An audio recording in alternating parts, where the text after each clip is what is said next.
Police वाला है। ये जो हमेशा करता है वही कर रहा है। मज़ा उसे भी मज़ा आता है। लेकिन उसके अंदर अलग शेड है, अलग शेड में कुछ कर रहे हैं। हम लोग कॉर्पोरेट गाय फिल्दी रिच, और दूसरी बात ये कि उनके हिसाब से आम जो लोग हैं कीड़े मकोड़े हैं, उस तरह उससे वो पेश आता है एंड बर्बादी होती है। और वही ना ये बड़े लोग और छोटे लोग की तसल्लुत जो है उससे कैसे माफिया एंड अंडरवर्ल्ड इन्वॉल्व होता है। तो फिल्म के प्रोड्यूसर और डायरेक्टर का कहना है कि सबसे अच्छे ड्रग्स डिस्ट्रीब्यूट कर रहा है, ड्रग्स का जो मसला है कितना जरूरी है इसको फेस करना, कि कितना बड़ा एक मेजर प्रॉब्लम है। ये सिर्फ ड्रग्स के ऊपर नहीं है, इसके अंदर अंडरवर्ल्ड हर वे में जुड़ा हुआ है। लैंड माफिया है, बेसिकली लैंड माफिया। हाँ, इसमें not mainly on drugs, land mafia पे ज़्यादा है। तो ये लैंड माफिया को पकड़ के चीज़ें चल रही है, कैसे मतलब लोग यहाँ पर क्या क्या आशाएं लेकर के आते हैं, क्या क्या सपने लेकर के आते हैं, उनके सपने कैसे चकनाचूर हो जाते हैं और फिर वो क्या बन जाते हैं, उसके ऊपर एक ऐसे कैरेक्टर की कहानी है जो कुछ सोच करके आया था और कुछ का कुछ बन गया। Underdog is underdog. इस फिल्म में जुड़ने का तो बहुत शुरुआत से ही था विद स्क्रिप्टिंग मनोज भाई के साथ, और उनके साथ मैंने काफ़ी काम पहले भी किया हुआ है, तो बहुत कंफर्टेबल था। और मनोज भाई ने एक कमाल काम किया है।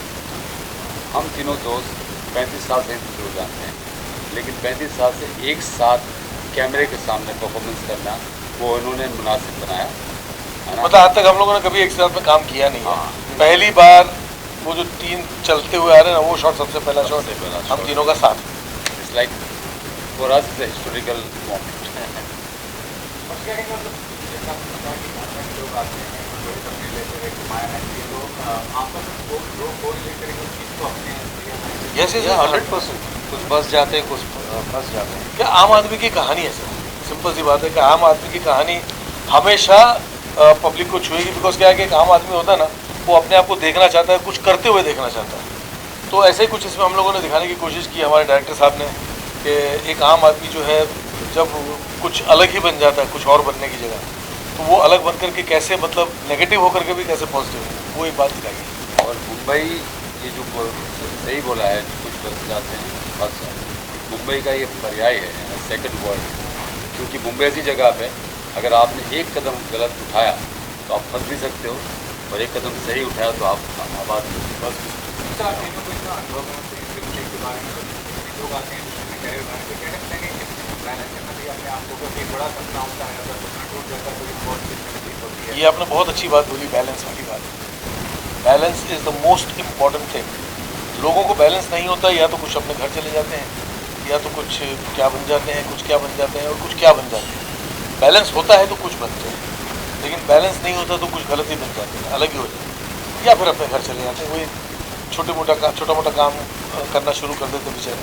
तो ये बैलेंस वाली बात जो है ना सबसे इम्पोर्टेंट है। यहाँ बैलेंस नहीं, आप कितनी भी कोशिश कर लो, इस माया नगरी में बैलेंस रखना बहुत मुश्किल है। जिन लोगों ने बैलेंस रखा वो हमारी जगह पर बैठे हैं, इस जगह पर बैठे हैं। तो आपने जो मतलब देखना देखते काम किया तो पहचान होती है क्या अपने पेंटिंग के अपने क्या क्वालिटीज जो है, क्या कैसे डिस्कस करते हैं, क्या जरूरी करते हैं, क्या होता है। सर सबसे आप तुम बोलो सर, आप बोलो बिल्कुल। सबसे इम्पोर्टेंट बात मेरे हिसाब से, जब किसी भी जगह आप जाएं काम करने के लिए, तो संयम रखना, शांति, कि भैया आज नहीं कल, कल नहीं परसों, परसों नहीं तरसों काम तो होगा, और वो काम होगा का संयम रख करके आपको मेहनत करनी है। गधों सी मेहनत नहीं, दिमाग से मेहनत करनी है। बिकॉज यहाँ पर ये एक ऐसी जगह है जहाँ पर अपॉर्चुनिटी एवरी डे है। कब कौन सी अपॉर्चुनिटी आप पिक करते हो उस पर डिपेंड करता है, और अपॉर्चुनिटी पिक करने के बाद में क्या आपने सही डिसीजन लेते हो उसके ऊपर डिपेंड करता है। तो ये वो जगह है यहाँ पर, इसलिए वो संयम रख करके आदमी जो अगर सोच समझ करके करे तो आगे बढ़ने के पूरे चांसेस हो सकते हैं। ये मेरा ख्याल है। मेरा मानना है कि कर्म सबसे बड़ी चीज़ इंडस्ट्री में है। कर्म कर्म को जो आज करना है वो अभी करो, जो अभी करना है वो सोच लो। अगर कर्म के आगे बढ़ोगे अपनी किस्मत में मत भरोसे, कर्म करते जाओ, कर्म का आपको रिवॉर्ड मिलता ही रहेगा। किस्मत रही तो आपका ग्राफ बदलेगा, लेकिन जो आपने कर्म किया है सही नीयत से वो आपको पे करेगा। और आज हमारा मानना ये है, मेरा और उनका भी, कि जो कर्म किया है इसलिए यहाँ तक किस्मत में तो बड़ी तरह के लिए इस प्रोफेशन में मैं मानता हूँ कि बहुत कुर्बानी होती है। ब्लड, स्वेट एंड टीयर्स, ये तीनों लाइफ लॉन्ग सर्वाइव एंड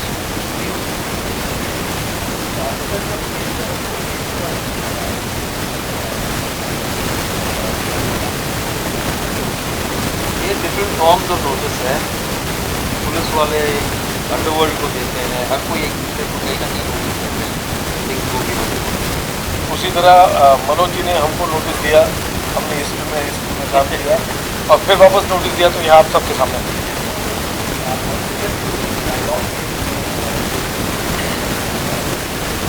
हाँ,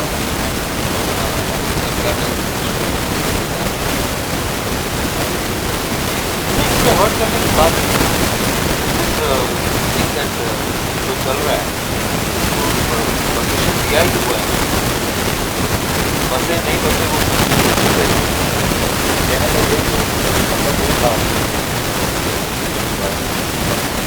ये हर इंसान को हर जगह बसने का हक है, चाहे हमारे हो चाहे कश्मीर हो चाहे तो ये हक आज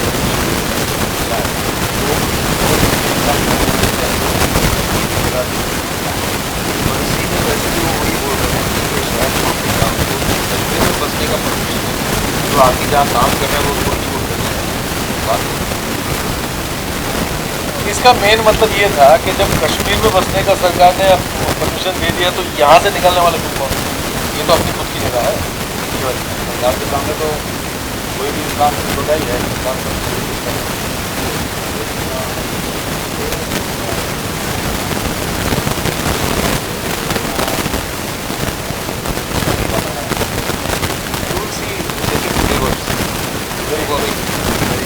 वैसे तो एज ऑफ नाउ तो सारे कैरेक्टर्स अलग हैं। अब किस मोड़ पर ये कहानी जाती है उस पर पूरा डिपेंड होता है। मनोज जी किस तरह से कहानी को लेकर के चलते हैं और किस तरह से कहानी को मतलब मोड़ देते हैं, वो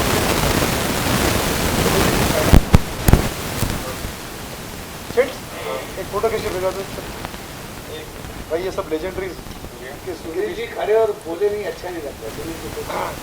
ये जो वेब सीरीज बन रहा है नोटिस, इसको नोटिस किया जाए, नोट किया जाए कि ये सुपर हिट होने वाला है, जिसमें जितने नोट लगे सब वापस आएंगे और 100 गुना ज़्यादा आएंगे, क्योंकि उपेंद्र भाई बहुत दिनों में हवा हवा के बाद ऑन एयर हो रहे हैं। हवा हवा तो एकदम ऑन एयर हो रहे हैं और हमारे शिवाजी भाई क्या तो उनको भी नोटिस भेजा था। अभी भी नोटिस में उनका स्वागत है। भावना को समझो। लेकिन बड़ा रियली जोक्स अपार्ट, सीरियसली ये सब इनके सब के हम फैन हैं। फिरोज भाई को तो देखे, आपके हम फैन हैं। Thank you sir. फिरोज भाई को देखे तो मतलब जलसा ही है क्या, मज़ा ही आ गया, क्योंकि फिरोज भाई की बहुत सारी गुजराती फिल्में मैंने देखी है और सुपरस्टार फिरोज भाई को मैंने देखा तो मुझे बहुत अच्छा लग रहा है। उनका बहुत बड़ा फ़ैन हूँ जी। तुपेंद्र भाई को तो हवा हवा गाने पे हम लोग कितना नाचे हैं बता नहीं सकते। हाँ यस। और आदि भाई की इंडस्ट्री आदि दीवानी है, आदि इंडस्ट्री की दीवानी है। और शिवा जो है जहाँ भी जाते हैं वहाँ वातावरण कितना आपको पता ही है। शिवा मतलब मराठी में गाड़ी बोलते हैं। चला तो शिवा है, वो शिविया होता है। शिवा शिवा शिवा सुतारी शिवा को। लेकिन ये सारी मेरी बातों को सीरियसली मत लीजिए, मैं तो ऐसी आप सबको हिंदी दिवस की बहुत सारी शुभकामनाएं। आज बड़ी पावन दिन है जहाँ साल में एक बार हिंदी दी जाती है, हिंदी में शुभकामनाएं दी जाती है, बाकी दिन अंग्रेजी। तो हिंदू मुस्लिम सिख ईसाई अपनी भाषा के लिए लड़ते हैं, हिंदू मुस्लिम सिख ईसाई अपनी भाषा के लिए लड़ते हैं, जबकि उनके मासूम बच्चे खुद इंग्लिश मीडियम पढ़ते हैं। क्या बात, क्या बात, क्या बात। बहुत अच्छा। तो मुझे ऐसा लगता है कि हिंदी दिवस की आपको बहुत सारी शुभकामनाएं। जितना हो सके हिंदी बोलिए, बहुत ही कम समय बचा है हिंदी का। हाँ, हिंदुस्तान में हिंदी दिवस मनाया, वो दिन दूर नहीं है जब हिंदुस्तान में हिंदी कोचिंग क्लासेस भी आएगी या हिंदी सिखाई जाएगी। तो मैं तो हिंदी ही बोलता हूँ, अंग्रेजी मुझे आती नहीं है, क्योंकि मेरा ऐसा मानना है कि हिंदी और अंग्रेजी में खाने और पकाने जैसा फर्क है, खाने और पकाने जैसा फर्क है उपेंद्र भाई। क्योंकि हिंदी हम बोलते हैं, इंग्लिश हमें आती है। तो दोनों भाषा में ईस्ट वेस्ट का फर्क है। हिंदी इष्ट मतलब मित्र, इष्ट मतलब देवता, इष्ट देवता, इष्ट मित्र, और वेस्ट का मतलब क्या है बताने की जरूरत नहीं है, इसमें टाइम वेस्ट करने की जरूरत नहीं है ना। तो हिंदी जो है हमारे माथे की बिरदी है और आज हम हिंदी दिवस मना रहे हैं। मुझे ऐसा लग रहा है कि तमाम देश और दुनिया को ये मैसेज पहुँचे कि हमारी हिंदी जो है मातृभाषा है, मातृभाषा है, और बाकी सब मातृभाषा है। और इसीलिए सब मिलकर साथ में कहते हैं जय हिंद। जय। मैं और एक बात बोलना चाहूंगा कि हिंदी जो है वो हमारी आंख है, ये सब भाषा चश्मा है, चश्मा तो आंखें मत बदलो। वाह वाह वाह वाह, नहीं हिंदी हमारी माँ है, बाकी सब चश्मा है। ये अच्छा है। जय और ये सिनेमा है जो आप देख रहे हैं, तो माँ के बिना तो कुछ चीज, मैंने ऐसा कहा है कि जो काम माँ के नाम से शुरू होता है, क्या बात है, जो व्यक्ति अपने काम की शुरुआत माँ के नाम से करता है, वो व्यक्ति अपने काम का बाप बन जाता है। आपको यकीन नहीं हो तो मुकेश भाई अंबानी को देखिए, हर काम की शुरुआत माँ से करते हैं, माँ के हाथों से करते हैं, और आज उनसे अमीर कोई दुनिया में नहीं है। तो माँ की माँ का आशीर्वाद उनको मिल जाए।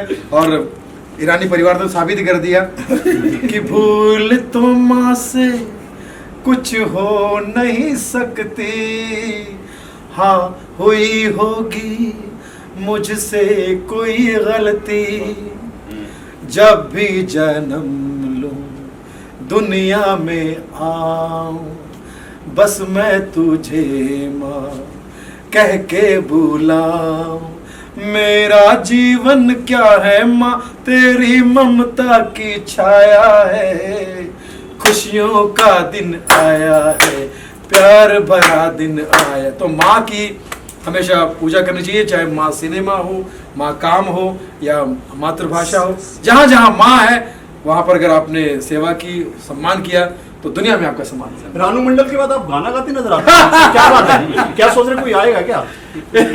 ये बड़ी पॉइंट की बात है। जब से रानू मंडल आई है आप हर मीडिया के सामने गाना गाते हैं, जब क्या से मतलब किस जब से रानू मंडल आई, मंडल में गाना शुरू ये इंतजार है इनको किसी का, क्या है सच्चाई क्या है? रानू मंडल के गाने के बाद हिमेश रेशमिया के बंगले के बाहर इतनी भिखारियों की लाइन लगी। अल्लाह के नाम से देते हिमेश, मौला के नाम से देते, भगवान के नाम से देते हिमेश, इन सबको खाना दो। बोले खाना किसको देता है, हमें गाना दे। और रानू मंडल के बारे में मैंने पता किया कि बहुत अच्छा गाना गाती है। मैंने कहा हिमेश भाई क्या तकलीफ? तकलीफ कुछ नहीं, गाना अच्छा गाती है, पेमेंट के लिए बोलती है हमको पेमेंट दो। और जैसे कुछ पेमेंट देते हैं बोलती है मंडल आभारी है।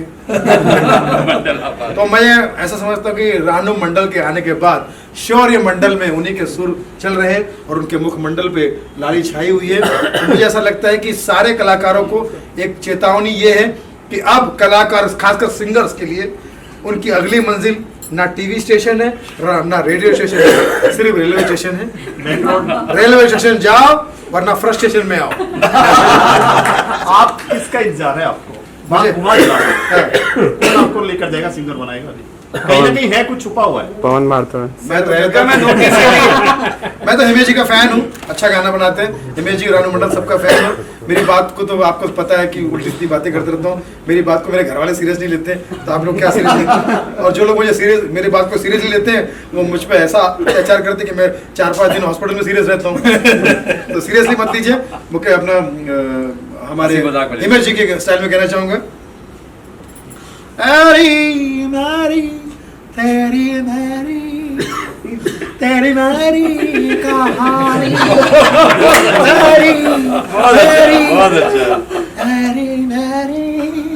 तेरी मेरी कहानी। नोटिस को लेकर क्या कहना चाहेंगे, किस प्रकार की फिल्म है, क्या कहानी है, और ये तीनों त्रिमूर्ति इसमें नजर आ रहे हैं, किस प्रकार का इनका किरदार है? जी सर पहले तो मैं आप सभी मीडिया का आभारी हूँ कि आप लोगों ने नोटिस किया, कि नोटिस के लिए आप लोग आए। एक कहानी है हालात से लेकर, और कुछ नयापन है नोटिस में। अगर पहले ऑडियंस ने जो स्क्रिप्ट देखी है उसे वो देखना नहीं चाहेंगे, तो कुछ हमने नयापन लाया है। और स्पेशली जो लोग माइग्रेट होके कहीं से भी हो, यूपी से हो, बिहार से हो, चाहे बम्बई आते हो, या बम्बई के लोग कभी फॉरेन जाते हो, या फॉरेन के लोग, तो सभी जो माइग्रेटेड लोग होते हैं वो उसको जो लोकल लोगों से मिल जाना, और या फिर उनका द्वंद्व होना, उसको लेकर हमने कुछ बताने का प्रयास किया। ये तीनों जो कैरेक्टर हैं, आदिल जी हो गए और शिवा हो गए और ये हो गए, किस प्रकार का इनका किरदार है, कैसी केमिस्ट्री है इन तीनों की पर्दे?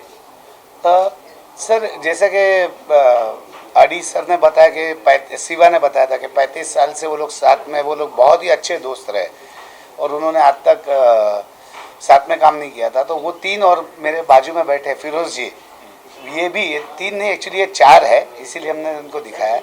तो सबकी अपनी अपनी एक मतलब, जैसे शिवा है is a son of very big shot Firoz भाई, again Addy is a very good, he is playing really good cop, he is not a negative cop. और जीत भाई का जो है वो एक सप्रेस दबा हुआ इंसान, अगर जब इंसान को हद से ज़्यादा दबा, ये हम लोग अक्सर देखते हैं कि वो गांव के बाहुबली है, दबंग है, कभी कभी मजबूरी में कहीं किसी शहर में आके काम करते हैं, तो उनके अंदर की जो लड़ने की स्पिरिट है वो कभी मरती नहीं है, वो कुछ कमाई के लिए आते। तो अगर उनको फिर वो टॉर्चर किया जाएगा तो वो फिर जवाब देगा ही, ऐसा कुछ। मनोज जी, एक डायलॉग है जीत उपेंद्र का इसमें कि अभी तो सरकार ने भी कश्मीर में बसने का ये दे दिया है, तो कहीं ना कहीं कश्मीरियों के सेंटीमेंट को हर्ट करेगा ये चीज़? नहीं सर, कश्मीरियों की सेंटीमेंट को ये क्यों हर्ट करेगा? ये सरकार ने परमिशन दी है बसने की, और जो ज़रूरी था, जैसे कि हमारे पूरे इंडिया ने इसके ऊपर अपना रिस्पांस दिया है कि हम चाहते थे बरसों से 370 हटे और अभी हटी है, तो इट मीन्स कि हम लोग हिंदुस्तान के किसी भी कोने में जाके बस सकते हैं। तो ये अभी हमको फिल्म में कोई भी करंट चीज़ होती है उसको तो हम लोग एकोमोडेट करना चाहते हैं, ताकि वो काफ़ी लोगों का आवाज़ भी और खुशी भी आप जाए। और कश्मीरियों ने अभी तक कोई रिस्पांस दिया नहीं कि ये आपने क्यों किया, कश्मीरियों ने भी वेलकम किया है। तो कश्मीर भी तो हमारा ही भाई है, हमारे साथ जुड़ा है, तो वो क्यों मना करेगा हमको आने से? बेटा वो तो बोलते हैं आइए यहाँ बसिए। जब मैं काफ़ी शूटिंग करने भी गया हूँ कश्मीर, काफ़ी रहा भी हूँ, तो कश्मीरी भाई जब मैं मिलता था उनके साथ तो बहुत अपनापन ही लगता था।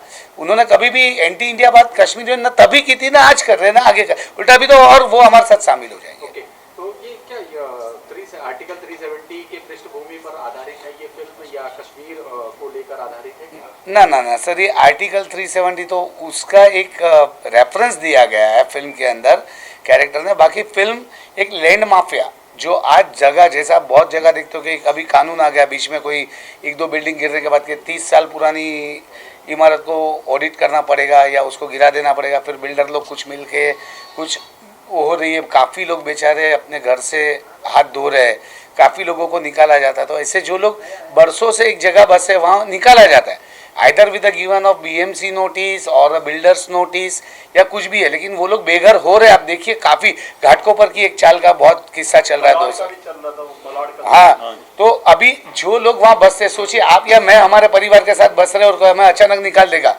तो हम लोग क्या वो वेलकम थोड़ी करेंगे उसको? खुद ना खुद तो आक्रोश आएगा। तो एक आम आदमी जब भड़क जाता है तो then he change the system. Okay, Firoz ji, आप क्या कहना चाहेंगे इस नोटिस को लेके? किस प्रकार का आपका किरदार है और क्या कुछ कहना चाहेंगे इस नोटिस को लेके? देखिए, एक्साइटेड है इस फिल्म को? हाँ डेफिनेटली, क्योंकि इस फिल्म के अंदर अभी नोटिस के लिए जो टाइटल इन्होंने रखा है, सबसे पहले ये बहुत ही अप्रोप्रिएट टाइटल है इस स्टोरी के साथ। नोटिस एक ऐसी चीज़ है कि कभी अच्छा भी हो जाता है, कभी बुरा भी हो जाता है। आप पूछेंगे नोटिस यानी बुरा कैसे होगा, अच्छा कैसे होगा? तो मैं आपको ये बताता हूँ, मेरे एक दोस्त का ऐसा किस्सा हुआ कि उसने एक आदमी से ज़मीन ली, उससे पावर ऑफ अटर्नी ली, और उसके बाद जिससे पावर ऑफ अटर्नी ली वो आदमी गुजर गया। अब वो उसके बेटे ने उसके ऊपर नोटिस ठोकी तो वो केस जीत गया। इसलिए नोटिस इस तरह का भी काम कर देती है इनडायरेक्टली। और इस फिल्म के अंदर मज़े की बात यह है कि सारे इंसिडेंट्स अलग अलग टाइप के हैं, और मैं ये कहूँगा कि इसके अंदर इनके डायरेक्शन से लेके सबके परफॉर्मेंस से लेके हर चीज़ नोटिस होगी पब्लिक को, और तभी ये नोटिस जो है वो करेक्ट मानी जाएगी। मैडम आप कुछ? मैडम हमारे प्रोडक्शन मनीष शाह जी प्रोड्यूसर है, उनके कॉर्पोरेट ग्रुप के CEO है रूपा जी। और रूपा जी आप प्लीज़। प्रमो जो देखा नोटिस, इट्स अमेजिंग, बहुत अच्छा बनाया है मनोज जी आपने, and we are very happy to be part of this whole project. और आई थिंक दैट ये बहुत आगे बढ़ेगा, एंड हम इसका तो वेब सीरीज़ भी कर पाएंगे और it will reach places. And ये नोटिस नॉट ओनली इंडिया या नॉट ओनली मुंबई का तो उन्होंने रेफरेंस के जैसे लिया है. जैसे मनोज जी ने बताया, यूएस में भी हम इंडियंस जाते हैं तो यही फीलिंग रहती है, यही एक आउटसाइडर की फीलिंग रहती है और किस तरह से वो पूरी ज़िंदगी उसमें बिता देता है. तो ये जो कॉन्सेप्ट मनोज जी ने लिया है, amazing it is. I am really happy with the promo. Madam आप कुछ कहना चाहेंगे, ऐड करना चाहेंगे इस नोटिस को लेकर? या आपको आया है क्या नोटिस? थोड़ा लाउड बोलिए. हाँ, मैंने भेजा था कि एक्टिंग करने आई है. इसलिए तो मैं इस फिल्म का हिस्सा हूँ. मैं जीत सर की सिस्टर का रोल कर रही हूँ एंड बहुत एक बबली कैरेक्टर है एंड बहुत मज़ा आ रहा है पूरी क्रू सबके साथ. एंड डायरेक्टर सर तो इनके साथ ऑलरेडी मैं एक फिल्म कर चुकी हूँ, बेटियों की बल्ले बल्ले. तो इन्होंने जब मुझे नोटिस भेजा मैं तुरंत रेडी हो गई. This film is really very एक अलग ही है पूरा. तो I am really very happy. Okay, About this. आखिरी सवाल चलते चलते क्या कुछ कहना चाहेंगे सभी ने? हालांकि जो अभी हम ट्रेलर देखा हमने तो काफ़ी एक्साइट, मतलब काफ़ी अच्छा था. लोगों के मतलब आंखें नहीं बल्कि सांसें भी थम गई थी वो ट्रेलर देखते हुए. और लोग अभी मनोज जी चालीसा पढ़ रहे हैं, क्या कुछ कहना चाहेंगे? नहीं सर, ये सब आप सब लोग का आशीर्वाद है और बस कोशिश करते रहते अच्छी फिल्में बनाए. ताकि एक छोटी सी बात बोलूँगा, 100 रुपये की हम लोग घड़ी लेते हैं तो उसकी भी वारंटी गारंटी होती है. तो मैं 200 रुपये की टिकट बेचूंगा तो कुछ एंटरटेनमेंट गारंटी तो देना पड़ेगा. तो बहुत ही ईमानदारी से कोशिश की है और हमारी जो ऑडियंस है बहुत प्यारी ऑडियंस है. और बस आप लोग के माध्यम से हम लोग बहुत जल्द आ रहे हैं और हमें अच्छा नोटिस करे ऑडियंस. सर हमारे गाने पिक्चराइजेशन बाकी है. अभी 70% कंप्लीट हुआ है फिल्म. 30% एक डेट्स के सब अडी जी भी बिजी थे, जीत भी बिजी था, तो कुछ एडजस्ट करके इसीलिए हम लोग क्रिसमस में रिलीज कर रहे हैं सर. Thank you. मैम, जानना चाहूँगा कैसा लगा आपको फिल्म का ट्रेलर नोटिस और क्या कहना चाहेंगे जो प्रयास किया मनोज जी ने इस फिल्म को लेकर? पहले तो मैं मनोज जी के बारे में कुछ बोलना चाहूँगी. इनकी तारीफ में 2 शब्द. एक नहीं एक छोटी सी स्टोरी के माध्यम से मैं इनको रिलेट करना चाहूँगी. एक बार क्या हुआ, स्वामी विवेकानंद जी के पास कुछ लोग आए और उन्होंने पूछा कि why you are not doing anything for girls. तो वो स्वामी विवेकानंद जी ने बोला कि what you want to do. Then he said okay, tomorrow I will come with 4-5 people, will sit, will talk and will discuss that what we can do good for women. तो स्वामी विवेकानंद जी ने कहा कि don't do anything, just educate them and leave them to take their own decision. तो वही ये हमारे लिए like we all actors, he is a Swami Vivekanand for us. So I have seen all the times he is giving chance to newcomer. तो मुझे बहुत अच्छा लगता है. और इनकी जो फिल्म थी बेटियों की बल्ले बल्ले, उसका मुझे टाइटल बहुत अच्छा लगा एंड रियली वेरी नाइस. और अभी जो मैंने ट्रेलर देखा ये भी बहुत अच्छा था. सबकी परफॉर्मेंस इतनी अच्छी थी, इतनी स्ट्रॉन्ग थी, तो बहुत अच्छा था. अप्रिशिएटेड. आप पूछ सकते हैं आपको क्या पूछना है. तो मैम, क्या कहना चाहेंगे कितना जरूरी है जिस तरह का सोच, जिस तरह का विजन रखते हैं फिल्म के प्रति मनोज जी, वैसा विजन रखना कितना जरूरी प्रोड्यूसर के लिए या डायरेक्टर के लिए? बहुत ज़रूरी है. एक रियलिटी को ये हमेशा दिखाते हैं और इनके फिल्म में एक मैसेज होता है. नहीं वो मैंने वो सर बताएंगे कल, जैसे कि मुझे भी जैसा मैडम ने कहा. नहीं सॉरी, एक स्ट्रेटर्जी है, वो रोल अभी हम लोग नहीं बता सकते हैं. वो आपको 200 रुपीज़ जब आप लगाएंगे तो ही आप देख पाएंगे. और जैसे सर ने मुझे कल रात में नोटिस दिया कि आपको आना होगा, तो मुझे बहुत अच्छा लगा कि इन्होंने मुझे बुलाया और एक इसका जरिया का हिस्सा समझा मुझे. तो I am really very happy. Anyway I am thankful to next to me the gentleman sitting mister Siddharth. He is MD Jain Cam group of companies और हमारी इस फिल्म के प्रेजेंटर भी है और उन्होंने काफ़ी जैन कैम ग्रुप आपसे आगे एसोसिएट होगा. और he is Karti, he is also playing a very, आपने देखा होगा ट्रेलर में, एक अच्छा रोल कार्ति भी निभा रहा है. और बाजू में हमारे शंकर पांडे साहब बैठे जिन्होंने एडिटिंग और DI की है फिल्म की. हमारे DOP जोत सिंह पपला साहब आज नहीं आ पाए. और आप लोगों का भी बहुत बहुत शुक्रिया सर. Thank you.